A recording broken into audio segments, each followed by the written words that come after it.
स्वागत है आपका और एक नए वीडियो में और एक नए टॉपिक के साथ। Iran is lying to world after Israel action, majorly right with major गौरवालिया। तो ईरान की वजह से भारतीय कंपनी के ऊपर भी सैंक्शन लगे हैं। 3 कंपनी के ऊपर, चाइना की 3 कंपनी, एक या 2 कंपनी है, और पाकिस्तान की भी 3 कंपनी है, उसके ऊपर भी सैंक्शन लगे। अब ईरान के, और लग रहा है कि ईरान एंड इजराइल के बीच अब मेरे को लग रहा है युद्ध बड़ा हो सकता है धीरे धीरे करके भी। तो चलिए दोस्तों, पहले वीडियो देखते हैं मेजर गौरवालिया साहब क्या कहना चाहते हैं इसके बारे में। आशा करके दोस्तों वीडियो पसंद आएगा, और पसंद आए तो लाइक और शेयर जरूर से कर दीजिएगा, और चैनल पर पहली बार आए सब्सक्राइब नहीं किया तो साथ में सब्सक्राइब भी कर दीजिएगा। चलिए स्टार्ट करते। जय हिंद दोस्तों, मैं हूं मेजर गौरवालिया और आप देख रहे हैं मेजरली राइट। दोस्तों, हाल फिलहाल में आपको पता है जो इजराइल ने ईरान के ऊपर अटैक करा, पता ही होगा आपको। इजराइल ने ईरान के ऊपर कर दिया दमादम मस्त कलंदर। ईरान ने बड़े अलग तरीके से ट्रीट करा।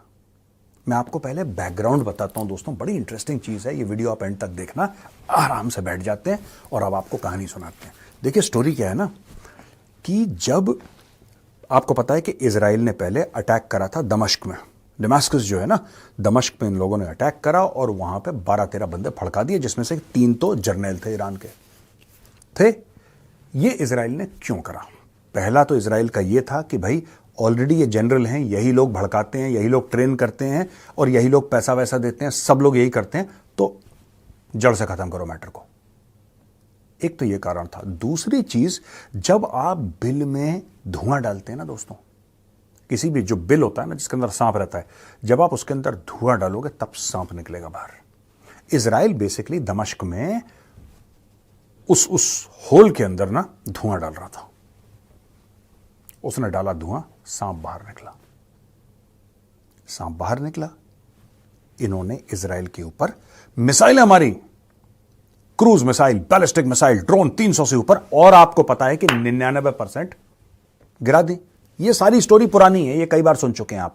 लेकिन नई स्टोरी क्या है कि जब वापस इजराइल ने पलटवार करा तो इनके एयर डिफेंस सिस्टम पूरे ध्वस्त हो गए। अब मैं आपको इसकी कहानी सुनाता हूं, करा क्या ईरान ने। देखिए बड़े चंट हैं ये लोग। ईरान ने क्या करा, जब इजराइल ने मारा तो इजराइल ने इनका टूमस्टोन करके एक सिस्टम है, टूमस्टोन को उड़ा दिया। और यह है नतांज के पास। नतांज वो जगह है दोस्तों जहां पे इनका पूरा का पूरा न्यूक्लियर सिस्टम है, ईरान का nuclear missiles, nuclear facilities, enrichment plants, ये नतांज में है पूरा का पूरा। इजराइल ने मारा वहां से सर और पूरा ये एयर डिफेंस सिस्टम उड़ा दिया। इजराइल चाहता तो इनके न्यूक्लियर साइट्स को भी हिट कर सकता था, लेकिन इजराइल एक मैसेज पहुंचाना चाहता था, एक संदेश कि भाई देख हम ये कर सकते हैं। अब ये चमक गए बुरी तरीके से, क्योंकि इनके पास वो आयरन डोम तो है नहीं, इनके पास डेविड स्लिंग तो है नहीं, इनके पास एरो मिसाइल्स तो है नहीं। ईरान के पास जो उन्होंने रूस से, चीन से ले रखे होंगे यही है, इससे ज्यादा तो है नहीं कुछ। अब वो लोग इजराइल का हमला रोक नहीं पाए, इनके एयर डिफेंस सिस्टम। और एयर डिफेंस सिस्टम जो इनका टूमस्टोन था, राइट, टूमस्टोन कर दिया नस्ते नाबूद, बर्बाद।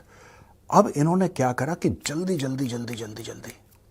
इमीडिएटली, बिना किसी देरी के, इन्होंने उसकी जगह एक और सिस्टम था 9616E, चीज बोर्ड, उसका नाम ही चीज बोर्ड है, फट से ईरान ने उसको हटाया और उसको लगा दिया।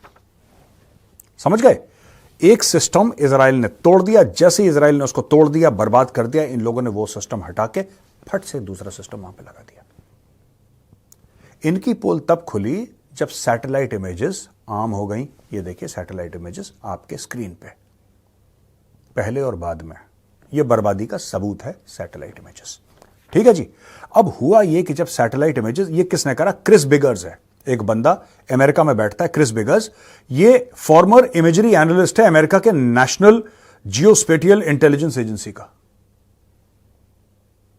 उसका फॉर्मर एनालिस्ट है और इसका शौक है, ये देखता सैटेलाइट इमेजेस को इंटरप्रेट करना, ये लाना वाना। तो उसने बोला कि भाई ये आपने टूमस्टोन रडार को चीज बोर्ड से आपने शिफ्ट कर दिया, यानी कि एक इक्विपमेंट, एक उनका रडार जो था या पूरा एयर डिफेंस सिस्टम ना, उसका एयर डिफेंस सिस्टम एक टूटा, आपने फट से दूसरा लगा दिया।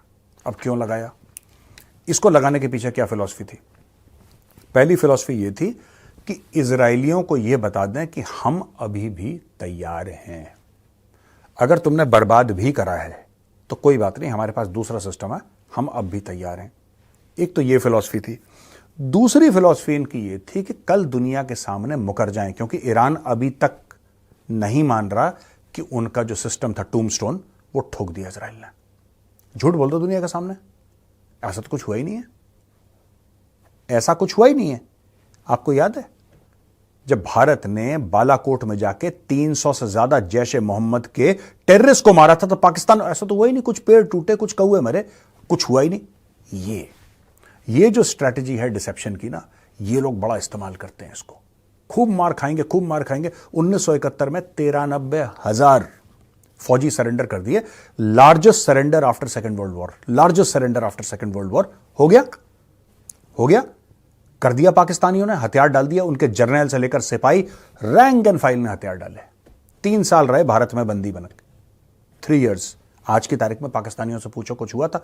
नहीं जी, हम तो जीत गए थे, वो हमारे कुछ साजिश हो गई थी साहब, हिंदुओं ने कुछ साजिश कर दी साहब, उनका साजिशी दिमाग है, उन्होंने साजिश, जीत तो हम गए थे, हमारी जीत में कोई शक नहीं है, साजिश कर दी उन्होंने बस। तो उन्होंने अपने बच्चों को सिखा दिया साजिश। यही काम ईरान कर रहा है कि जो हमारा टूमस्टोन था, जिसके ऊपर हमें बड़ा फक्र था कि साहब अगर कोई इजरायली मिसाइल आएगी ठोक देंगे इसको, चीज बोर्ड लग गया उसकी जगह, फट से वो टूटा, दूसरा लगाया। ठीक है, एक और बात, जो उनका सिस्टम था, जो उन्होंने पहले सिस्टम लगा रखा था वहां पे टूमस्टोन को सपोर्ट करने के लिए, राइट, इन्होंने सिस्टम नहीं बदला, क्योंकि सिस्टम इनके पास था नहीं। इन्होंने बस चीज बोर्ड वहां पे लगा दिया, यानी कि दूसरा सिस्टम लगा दिया एयर डिफेंस का। लेकिन ये दोनों सिस्टम कंपैटिबल है ही नहीं, ये भी पोल खुल गई। भाई hardware and software must be compatible, है ही नहीं कंपैटिबल। उन्होंने गलत मिसाइल सिस्टम वहां पे लगा दी, सिर्फ टोटल पूरा करने के लिए कि हां हमारे पास अभी भी है, दुनिया वालों देख लेना। और दूसरी चीज की हुआ ही नहीं था। अभी तक ईरानी मीडिया ऐसा कुछ मानता नहीं है कि इजराइल का ये जो अटैक सक्सेसफुल रहा। अब देखिए साहब, इसको नीचे करने के लिए, यानी कि डाउन प्ले करने के लिए, यानी कि हल्का करने के लिए ईरान बड़ा उत्सुक है, अभी भी उत्सुक है। और दोस्तों मैं आपको बताता हूं क्यों ईरान क्यों बिल्कुल चुप करके बैठा हुआ है। अब आप देखो, जब थू थू हुई दुनिया भर में, क्योंकि ईरानी भी अखबार पढ़ते हैं, तो उन्होंने अपनी सरकार से पूछा कि तुमने तो बड़ा बोला था जिहाद फी सबीलिल्लाह और जिहाद के घोड़े पे चढ़ेंगे और तलवार हिला के पहुंच जाएंगे इजराइल, तुमने 300 से ज्यादा मिसाइल और ड्रोन मारे। वो तो कह रहे हैं कि 99% हमने हवा में उड़ा दिए। वो कह रहे हैं कि 99% तो यहूदी सच बोल रहे हैं कि झूठ बोल रहे हैं, ये तो बताओ। तो अयतुल्ला खमेनी, जो ईरान का सुप्रीम लीडर है, उसने बोला यार देखो यार, हमने जो मिसाइल फायर करी वो गिरी नहीं गिरी, इससे क्या फर्क पड़ता है? उससे कोई मरा, कोई चीज बर्बाद हुई नहीं हुई, उससे क्या फर्क पड़ता है? ये आप लोग बच्चों वाली बातें कर रहे हैं, इतने बड़े हो गए, अभी तक मैच्योरिटी नहीं आई। ये कोई मैटर ही नहीं है।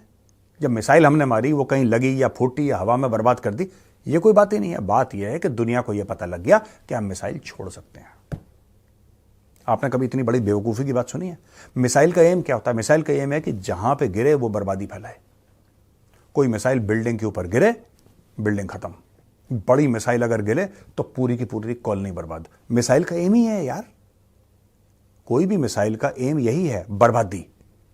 मिसाइल गिरने से घर बनते नहीं है, बिल्डिंगें बनती नहीं है। मिसाइल गिरने से घर बर्बाद होते हैं, बिल्डिंगें टूट जाती हैं, क्योंकि उसका एम वही है। ये कह रहा है कि यार छोड़ दो, उससे कोई ये मत पूछो हमसे सवाल। ठीक है, अब मैं आपको बताता हूं दोस्तों बड़ी इंटरेस्टिंग बात। ये तो एक खबर,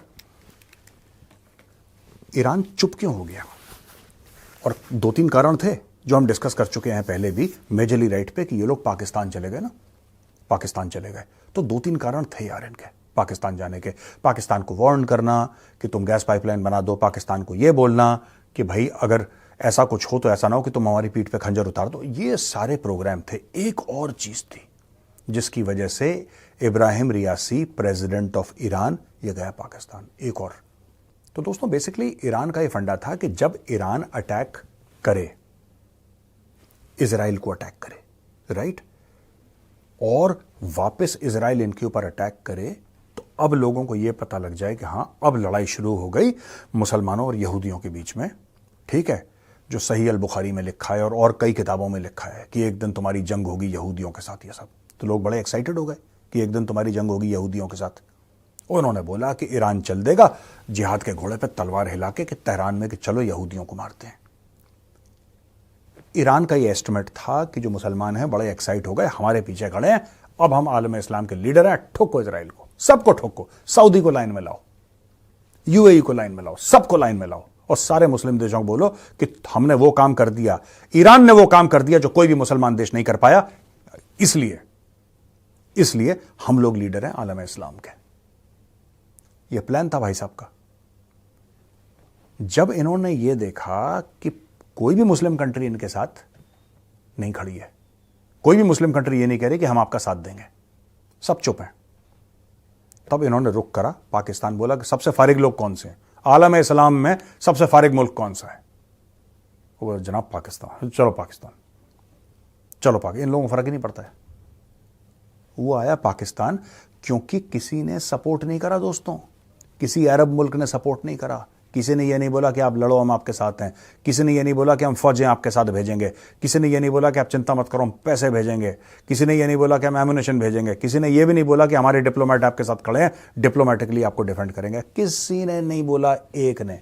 क्यों नहीं बोला? सब लोगों ने ये बोला कि इजराइल जो मार रहा है फिलिस्तीनियों को गलत है, ये बात सारे मुस्लिम देशों ने बोली, लेकिन उन्होंने ईरान को ये भी काउंटर करा, ठीक है, कि तुम्हारा हमास क्यों घुस गया 7 तारीख को, 7 अक्टूबर को तुम्हारा हमास क्यों घुस गया था वहां पे?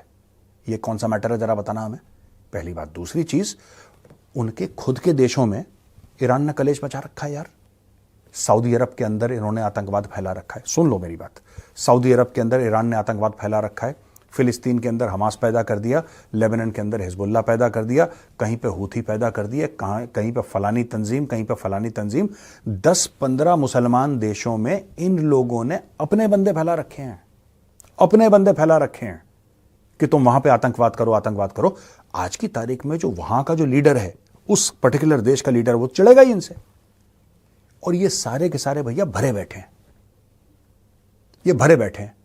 और अगर पब्लिक ओपिनियन ऐसा नहीं होता ना, यही लोग मारते ईरान को, यही सच्ची बात है। अब आपको मैंने बता दिया कि ईरान क्यों अचानक शांत हो गया, अचानक चुपचाप बैठा। इजराइल ने देखा है शांत हो गया, इजराइल ने बोला हट, फटे मुंह, कोने में डालो। इजराइल ने रफा को ठोकना शुरू कर दिया दोस्तों। थैंक यू दोस्तों, वीडियो को यहाँ तक देखने के लिए, यानी कि आपने कंप्लीट वीडियो देखा, मतलब आपको कुछ ना कुछ तो इंटरेस्ट जगा था इस वीडियो के माध्यम से। तो जहाँ तक मैं समझ पा रहा हूँ, ईरान, पाकिस्तान, चाइना, ये है ना एक ही थाली के छट्टे बट्टे हैं।